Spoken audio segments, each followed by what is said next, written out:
आजकल वीडियोस बन रहे हैं कि मर्द की दूसरी औरत चाहे कितने भी खूबसूरत क्यों ना हो, पहली औरत की होड़ नहीं कर सकती मान मर्यादा। सिंदूर भर रही है कोई औरतें जोड़ा पहनी हुई वीडियोस बना रही है। मतलब तुम उसी मर्द के लिए सज संवर रही है और उसी मर्द के ऊपर तुम इल्जाम। बहन तेरा कटा है, तेरे पति ने तेरे साथ गलत किया, दूसरी औरत ने उस दूसरी औरत का क्या कसूर? तेरे घर पे आई थी मांगने के लिए, छीन के लेके गई। और बहन इतना लोड क्यों लेना? इतना शांति से वीडियो बना रही है क्या? तेरी जिंदगी में तो आग लगी हुई है और तू वीडियो रील्स बना रही है, मतलब तुझे फेमस होना है। बहन अपनी शादीशुदा जिंदगी को थोड़ा बचा के रख, ठीक है?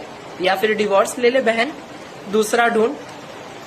औरतों के ऊपर कीचड़ उछालना, ये रील्स बनाने से कुछ नहीं मिलेगा, सच में कुछ नहीं मिलेगा।